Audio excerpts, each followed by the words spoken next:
Assalamu alaikum, students of class 8. Welcome to the online class English. Today's task is story writing. In the last class, we have written a dialogue. I hope you have prepared the dialogue very well. It was a dialogue between two friends about helping an ailing person, একটা অসুস্থ লোককে help করা নিয়ে একটা dialogue লেখা ছিল. We wrote it in the last class. Today, now, is time for story writing. The writing is from your school syllabus. তোমাদের সিলেবাসে রাইটিংটা সিলেবাসে আছে, তো যেটা আছে সিলেবাস সেটা লেখানো হচ্ছে. So you have to take out your textbook and copy with pen to write the story. You have to take out your page number 88. Page 88, activity 8A. There was a point of stories. There was a points of story. দেখো তোমাদের page 88 পেজে activity 8A একটা স্টোরির একটা point দেওয়া আছে, ঠিক আছে? একটা স্টোরির একটা পয়েন্ট দেওয়া আছে, সেই পয়েন্টটা তোমাদেরকে পড়তে হবে. তো how to write a story, story লেখার নিয়মটা তোমাকে শিখতে হবে. Before writing a story you have to learn the rules how to write a story. Story লেখার নিয়ম কি? At first you have to read the points again and again. তোমাদেরকে প্রথমে বারবার পয়েন্টগুলো পড়তে হবে.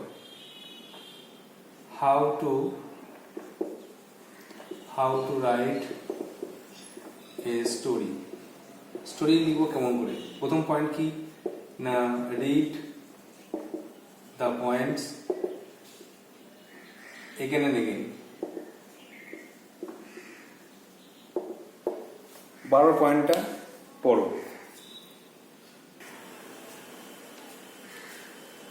Number 2, give a title. যে স্টোরিটা তুমি বারবার পড়ে মাথায় পড়ে বুঝলে যে কী নিয়ে গল্পটা, সে গল্প টাইটেল ঠিক করো. টাইটেলটা কী অনুযায়ী হয় না, ক্যারেক্টার দিয়ে হয়. যে ক্যারেক্টার আছে স্টোরিতে মেন ক্যারেক্টার, সে ক্যারেক্টার নাম অনুসারে টাইটেল হতে পারে. অথবা যে থিমটা আছে, গল্পের বিষয়বস্তু কী, থিমটা কী, সেই অনুযায়ী টাইটেলটা হতে পারে. তো যাই হোক, টাইটেল দিতে হবে. পয়েন্টটা বারবার পড়তে হবে, টাইটেল দিতে হবে. যেহেতু গল্পটা ঘটে গেছে পাস্টে, তাই পাস্ট টেন্স ইউজ করতে হবে. গল্প লেখার সময় পাস্ট টেন্স ইউজ করতে হবে, কারণ গল্পটা ঘটে গেছে. অতীতে গল্পটা সম্পন্ন হয়েছে, পাস্ট টেন্সে লিখতে হবে. গল্পে যে পয়েন্টগুলো থাকবে, পয়েন্টগুলোকে ইলাস্ট্রেট করতে হবে. ইলাস্ট্রেট করে একটা পূর্ণাঙ্গ বাক্য তৈরি করতে হবে. পয়েন্টসগুলোকে যে হিন্ট বা পয়েন্টস থাকবে, সেগুলোকে সেন্টেন্সে পরিণত করতে হবে. গল্পে সাধারণত যে হিন্ট থাকে সেগুলো ফ্রেজ বা গ্রুপ অফ ওয়ার্ডস থাকে, শব্দগুচ্ছ থাকে. তো সেগুলোকে ভার্ব যোগ করে একদম সেন্টেন্সে পরিণত করতে হবে. আর নাম্বার 5 বলতে পারি যে মোরাল. যদি স্টোরিতে কোনো মোরাল থাকে, কোনো শিক্ষণীয় কথা থাকে, তাহলে সেই মোরালটা অ্যাড করতে হবে.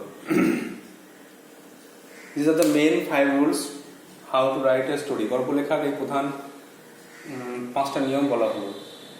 পয়েন্টগুলো বারবার পড়তে হবে, পড়ে একটা গল্পটা মাথায় ভেবে নিতে হবে কীভাবে লিখবো.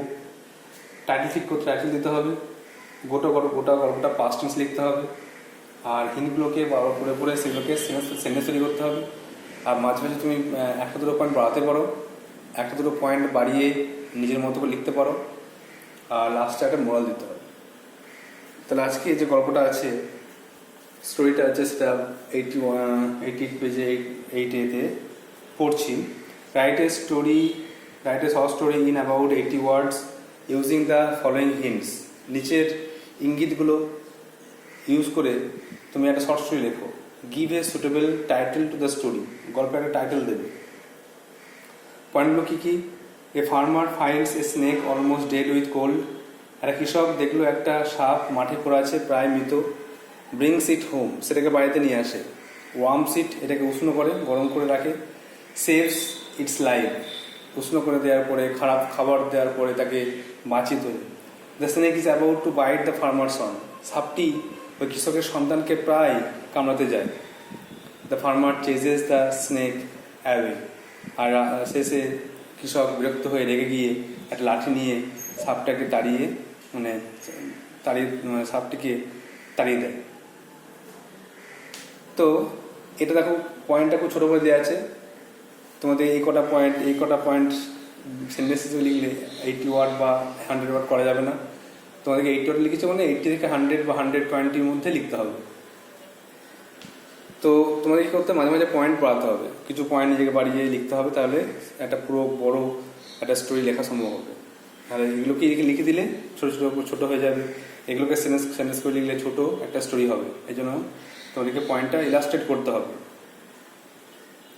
প্রথমে কী করবো, একটা টাইটেল ঠিক করে দিই। তো গল্পটা এসে বোঝা গেল, বলছে একবার একটা কৃষক দেখলো একটা কৃষক মাঠ দিয়ে ফিরছিল, হঠাৎ সে দেখলো যে একটা সাপ প্রায় মৃত অবস্থায় পড়ে আছে। তখন সাপটা ছিল একটা উজ্জ্বল সবুজ রঙের, আর সাপটিতে একটা লাল রঙের ছোট দাগ ছিল। তাকে দেখে খুব ভালো লাগলো। সে তার প্রতি আকৃষ্ট হয়ে সাপটিকে বাড়ি নিয়ে এলো। সেটাকে আগুনের পাশে রেখে গরম করলো, তাকে খাবার দিল, এভাবে তার প্রাণ বাঁচালো। কিছুদিন পর সাপটি তার বাড়িতে একটা শিশু, সে ঘুমাচ্ছিল মেঝেতে। তখন সাপটি তার ঝুড়ি থেকে বেরিয়ে এসে এই কৃষকের সন্তানটিকে প্রায় কামড়াতে চায়। তখনই কৃষক বাইরে থেকে চলে আসে আর দেখে সাপটি তার শিশুর কাছাকাছি পৌঁছে গেছে। তখন সে বিরক্ত হয়ে রেগে গিয়ে একটি লাঠি নিয়ে সাপটিকে তাড়িয়ে বের করে দেয়। এভাবে একটা গল্পটা তৈরি করবে।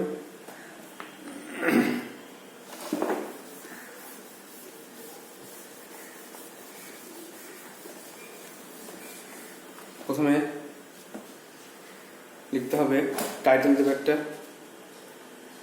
যেহেতু একটা এই সাপটাকে সে বাড়িতে নিয়ে এলো, ভালো সেবা শুশ্রূষা করে বাঁচালো, কিন্তু সাপটাই তাকে বাচ্চার প্রাণ নিতে গেল। তাই জন্য লিখো অকৃতজ্ঞ সাপ, and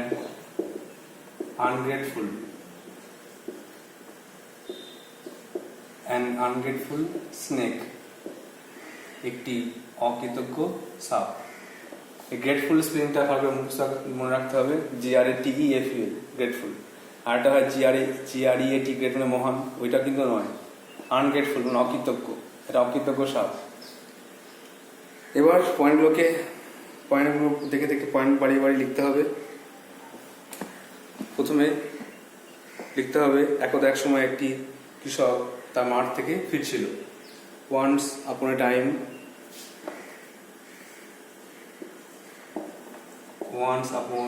a time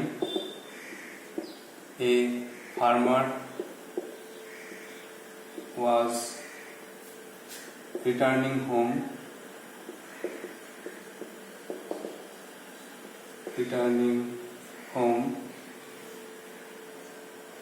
through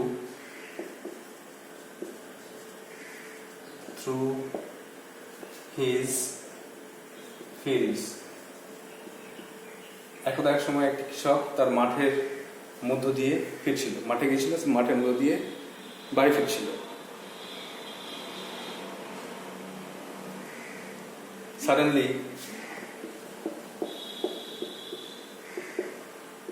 Suddenly he found a snake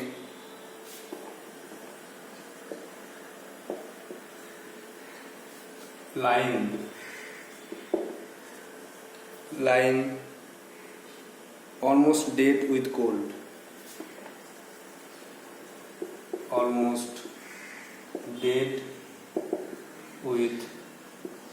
cold মানে ঠান্ডা, শীতে প্রায় মৃত, অর্ধমৃত। তাহলে পয়েন্টগুলোকে বাড়ি কিন্তু লিখতে হবে। এটাই লেখা শেখার ব্যাপার হচ্ছে এটাই। যে কোনো স্টোরি আমরা লিখতে পারবো যদি আমরা পয়েন্টটা ভালোভাবে ফলো করি। আমাদেরকে যেন মুখস্থ করতে হবে না, নিজে থেকে লেখা শিখতে হবে। শুধু পয়েন্টটা ফলো করবো আর মাঝে মাঝে কিছুটা সেন্টেন্স বাড়িয়ে দেবো, যাতে পুরো ম্যাচিং মানে খাপ খেয়ে যায় বা উল্টোপাল্টা না হয়ে যায়, পরপর যাতে মিলে যায়। এই জন্য আমরা একটা সেন্টেন্স ইউজ করবো। হঠাৎ দেখলো একটা সাপ ঠান্ডায় অর্ধমৃত অবস্থায় পড়ে আছে। It was a bright green snake. It was a bright green snake. এটা ছিল একটা উজ্জ্বল, একটা সবুজ উজ্জ্বল সাপ। With red stripes, STRIPES, with red stripes on its body. তার দেহের উপরে লাল ছোপ ছিল। সাপটাকে দেখে এসে খুব আকৃষ্ট হলো। The farmer felt pity, তার দয়া হলো এবং সে সাপটাকে বাড়িতে নিয়ে এলো।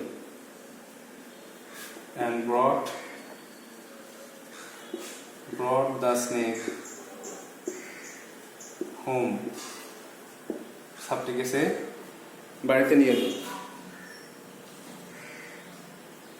সেটাকে উষ্ণ করলো, আগুনের পাশে রেখে খাবার দিল।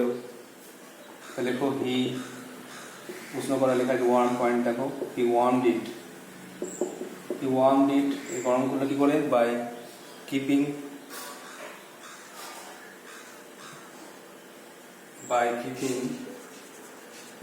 মানে রেখে বিসাইড ফায়ার।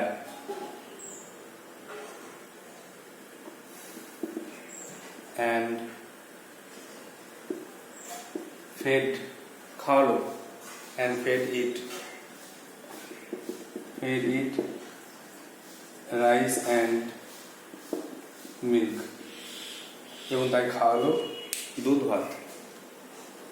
আবার বসে রেখে গরম করলো, তার প্রাণ বাঁচালো, তার ঠান্ডা শীতলতা দূর করলো, আর তাকে ভাত আর দুধ খাওয়ালো। দাস, এভাবে সে তার প্রাণ বাঁচালো। দাস, এভাবে হি সেভড ইটস লাইফ, এভাবে সে তার প্রাণ বাঁচালো।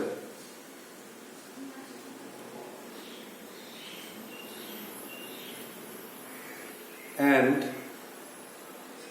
এবং এটা সুস্থ হলো। And it revived, REVIVED, revived মানে সুস্থ হলো আস্তে আস্তে, মানে গ্র্যাজুয়ালি। রিভাইভড গ্র্যাজুয়ালি মানে আস্তে আস্তে সুস্থ হলো। আস্তে আস্তে সে প্রাণ ফিরে পেল, তার দেহে প্রাণের সঞ্চার হলো, আস্তে আস্তে সুস্থ হয়ে উঠতে লাগলো। তারপরে এত পর্যন্ত লিখলাম। এবার কিছু এক্সট্রা পয়েন্ট যোগ করতে হবে, কারণ শুধু পয়েন্টগুলোকে লিখলে আমাদের গল্প এক্ষুনি শেষ হয়ে যাবে। এই জন্য লিখবো যে কৃষক জানতো না যে সাপের হিংস্র গুণ নিয়ে। সাপ একটা বন্য প্রাণী, সে জানতো না। সে জানতো না যে সাপে কখনো পোষ মানা যাবে না, ঘরে রেখে রাখা যাবে না, জানতো না। এটা লিখবো। The farmer did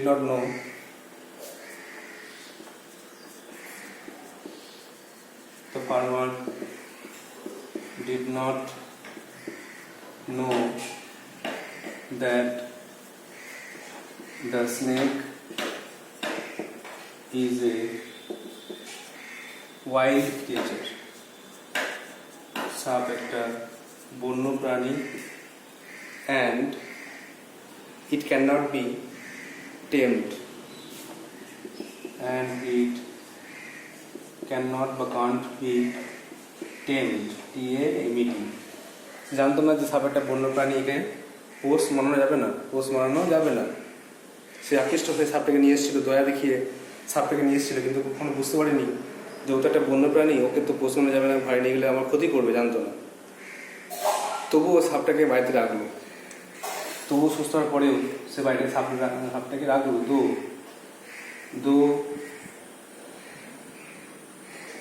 though he kept, তবু তাকে রেখেছিল। though he kept the snake,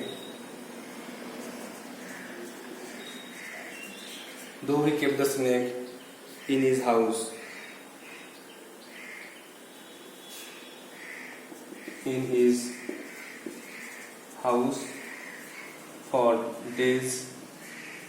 for days together,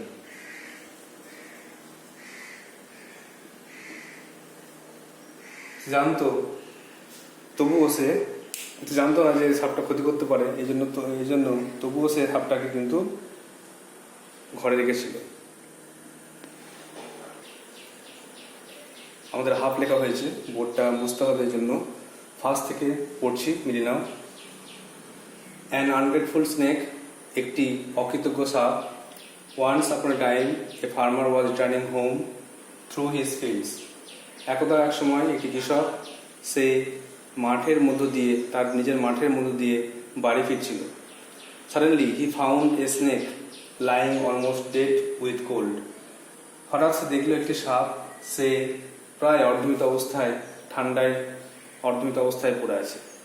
it was a bright green snake with red stripes on its body. এটা ছিল একটা উজ্জ্বল সবুজ সাপ, তার গায়ে লাল ছোপ। দ্য ফার্মার ফেল্ট পিটি, কৃষকের দয়া হলো সাপটিকে দেখে। And brought the snake home, আর সাপটিকে বাড়িতে নিয়ে এলো। He warmed it by keeping beside fire, সে তাকে আগুনের পাশে রেখে গরম করলো। And fed it rice and milk, তাকে দুধ ভাত খেয়ে খাওয়ালো। ফিডের past tense fed, FED. Thus, এভাবে হি সেভড ইটস লাইফ, তার প্রাণ বাঁচালো। অ্যান্ড ইট রিভাইভড গ্র্যাজুয়ালি, এটা আস্তে আস্তে সুস্থ হয়ে উঠল। The farmer did not know that the snake is a wild creature.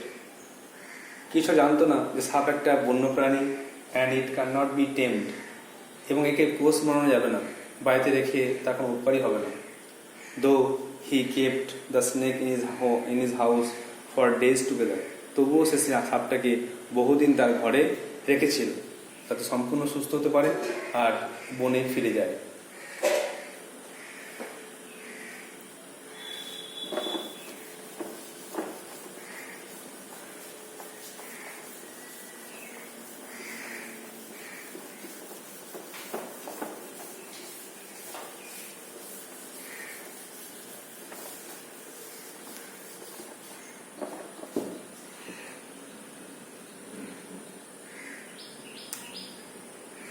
He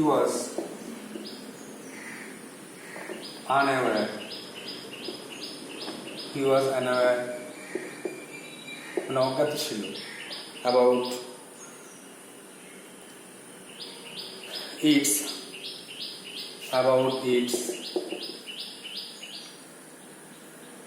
harmful activities. সে সাপটির ক্ষতিকারক কাজকর্ম নিয়ে অজ্ঞাত ছিল, জানতো না সাপটা তার ক্ষতি করতে পারে। One day the farmer's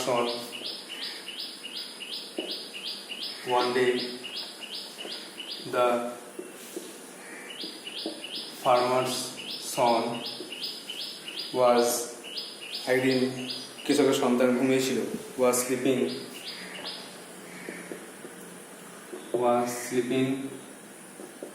on the floor. একদিন কৃষকের সন্তান বাড়ির মেঝেতে শুয়েছিল, ঘুমাচ্ছিল।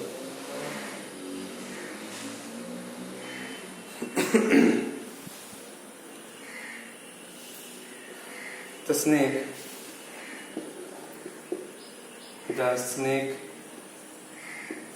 came out of its basket and went near the child. তখন সাপটি তার ঝুড়ি থেকে বেরিয়ে বাচ্চাটির কাছে যায়। It was about to bite him. সাপটা প্রায় তাকে কামড়াতে যাচ্ছিল। It was about to bite him. সাপটা প্রায় তাকে কামড়াতে যাচ্ছিল, কিন্তু সেই সময়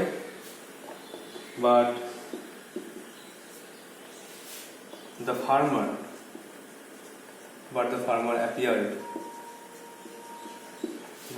appeared there.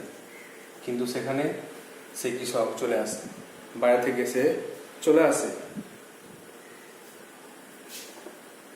সে সব ঘটনা দেখে। He noticed, সে লক্ষ্য করল, হি নোটিসড অল দিস, সে এই সব ঘটনা লক্ষ্য করলো। বাচ্চারা ঘুমিয়েছিল, সে কাছে এলো, তাই কামড়াতে যাচ্ছিল। হি নোটিস অল দিস, একসঙ্গে লিখতে হবে। সে সব দেখলো এবং প্রচণ্ড রেগে গেল।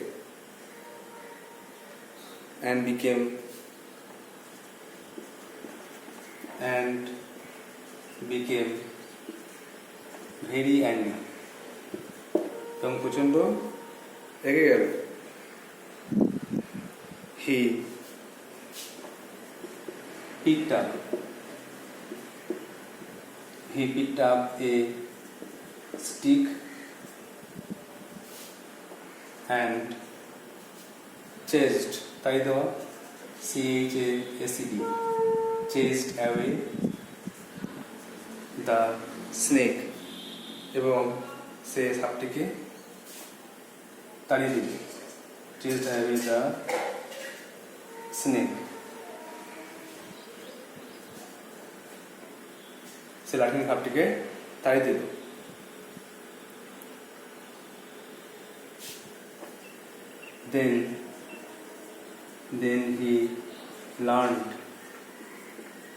Then he learned a lesson.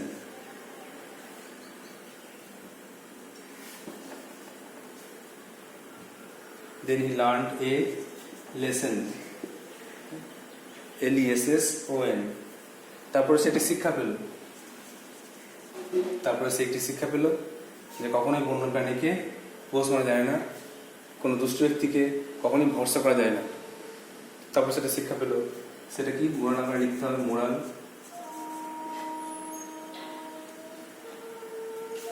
সে মোরালটা কি না, ডোন্ট বিলিভ এ রোগ, কখনোই দুষ্টুকে বিশ্বাস করতে নেই। অর দিয়ে আর্ট লিখতে পারো। wild animals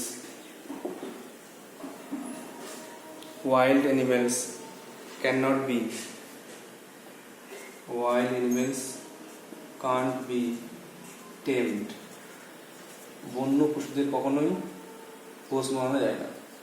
বন্য পশুরা বনেই সুন্দর, তারা কখনোই বাড়িতে স্থান পাওয়ার যোগ্য নয়। এভাবে গল্পটা লেখা শেষ করতে হবে। দেখো, হাফ থেকে পড়ছি বাকিটা। The farmer, he was unaware about its harmful activities. কৃষক জানতো না যে সাপটা তার ক্ষতি করতে পারে। কৃষকটি সাপটার ক্ষতিকারক দিক থেকে অজ্ঞাত ছিল। One day the farmer's son was sleeping on the floor. একদিন কৃষকের সন্তান মেঝেতে শুয়েছিল। The snake came out of its basket.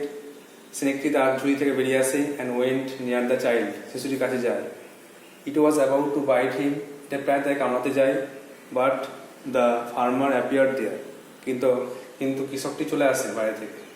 He noticed all this, সব ঘটনা দেখে and became very angry, খুব রেগে যায়। He picked up a stick, সেটা লাঠি তোলে, and chased away the snake, এবং সাপটিকে তাড়িয়ে দেয়। Then he learned a lesson. তারপরে সেটি শিক্ষা পায় যে এরকম কাউকে বিশ্বাস করা যাবে না, বন্য প্রাণীকে বা দুষ্টু কাউকে বিশ্বাস করা যাবে না। কারো উপকার করতে গিয়ে সে তার ক্ষতি করতে পারে, সে জানতো না। মোরালটা কি, নীতি কথা এখান থেকে শিখলাম গল্প থেকে, যে ডোন্ট বিলিভ এ রোগ, দুষ্টু ব্যক্তিকে কখনো বিশ্বাস করতে নেই। আর অথবা wild animals can not be tamed, বন্য পশুদের কখনো পোষ মানানো যায় না। I hope you wrote the story in your copy and understood it. You can write yourself using the points, using the hints, and show me in my WhatsApp. Or otherwise, write in your copy and practice it and memorize it. এটাকে লিখে মুখস্থ করো আর নিজে থেকে লেখা practice করো।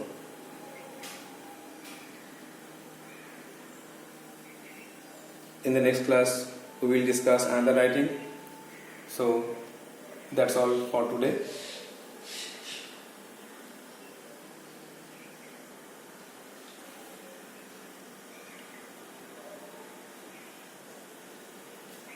Thank you.